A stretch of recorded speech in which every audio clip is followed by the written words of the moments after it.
Bom dia, mais Mamãe Cristo iniciando. Hoje vamos ler a mensagem Alfaias, que foi publicada no Vinha de Luz, editora FEB, capítulo 134, referente ao Evangelho de Lucas, capítulo 17, versículo 31. Deixa eu pegar meu evangelho aqui para que nós possamos ler a mensagem. Vamos lá. Isso, eu vou ler até o versículo anterior para a gente entender realmente o que passa. Assim será no dia em que o Filho do Homem se há de manifestar. Falando aqui sobre a volta de Jesus, né?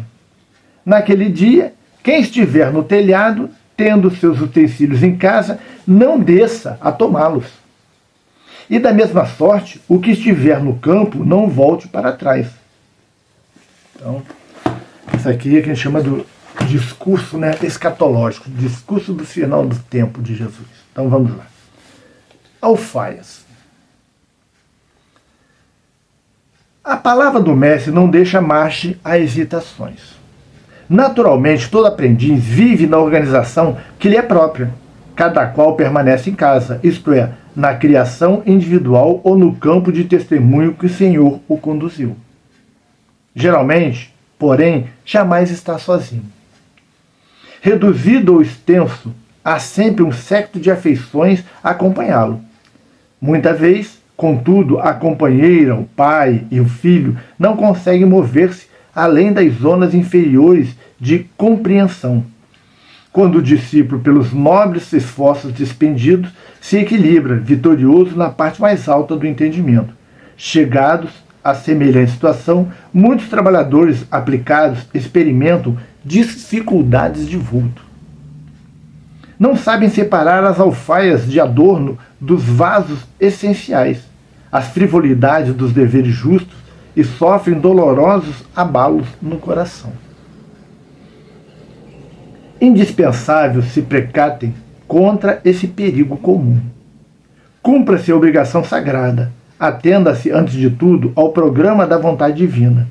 Exemplifique-se a fraternidade e a tolerância, acendendo-se a lâmpada do esforço próprio, mas se não prejudiques o serviço divino da ascensão por receio aos melindres pessoais e às convenções puramente exteriores. Um lar não vive simplesmente em razão das alfaias que o povoam, transitoriamente, e sim pelos fundamentos espirituais que lhe construíram as bases.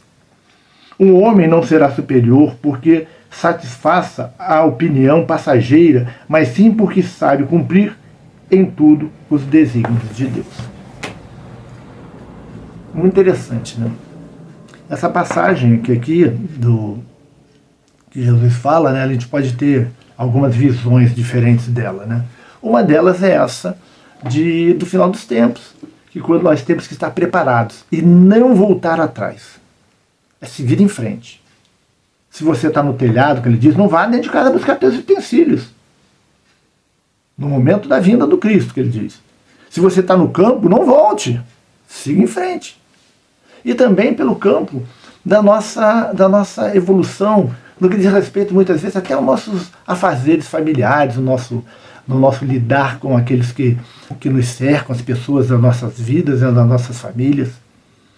Porque a transformação religiosa, muitas vezes, ela traz certas dificuldades de foro íntimo nas nossas relações pessoais. Você começa a fazer a sua reforma íntima, busca novos rumos para a sua vida, e às vezes se depara com familiares que não ficam satisfeitos com isso, que não conseguem compreender a transformação que você está fazendo. Não conseguem compreender que você está buscando uma nova vida, buscando a conquista da relação íntima com Deus. E essas pessoas, elas começam muitas vezes a criar algumas dificuldades, que são dificuldades que surgem muitas vezes no seio doméstico. É uma esposa que não compreende o marido que está se transformando, é um marido que não compreende a esposa que está seguindo uma religião, que está mudando a maneira de ser. É pais que não compreendem a transformação do filho, é filhos que não conseguem entender que os pais, em determinado momento da vida, estão se tornando mais religiosos, estão buscando se modificarem. Porque está todo mundo dentro de uma convenção, todo mundo está dentro de uma maneira de viver. E a mudança, normalmente, ela traz incômodo. Porque as pessoas não querem mudar. Elas não querem fazer esforço. E aí é muito mais fácil criticar aquele da relação que está mudando, que de alguma forma está impactando também na sua vida. Que quando você é casado e você começa a se transformar, isso impacta na relação do seu cônjuge, dos seus filhos, dos seus irmãos, dos seus pais. Isso pode trazer realmente um impacto. E se você não souber viver com isso, não souber lidar com isso, você acaba desistindo ou vivenciando conflitos. Que muitas vezes uma transformação moral ela acaba encontrando obstáculos que são as discussões estéreis, as brigas familiares, muitas vezes até as dissoluções de casamento. A gente tem que entender que nós precisamos mudar sim, que não vamos voltar atrás, não. Mas que a gente tem que aprender a conviver com aqueles que não querem ainda mudar. Entender o momento deles. Cada fruto tem seu momento de amadurecer. Isso é importante a gente entender. E aí a gente vai convivendo melhor. Não é porque eu sou uma pessoa que estou procurando me espiritualizar, se eu tiver uma esposa que não quer, que eu vou ficar obrigando ela a se espiritualizar. Eu vou conviver com a maneira dela ser. As esposas que têm maridos que não querem se transformar têm que entender e conviver com ele da maneira que ele é.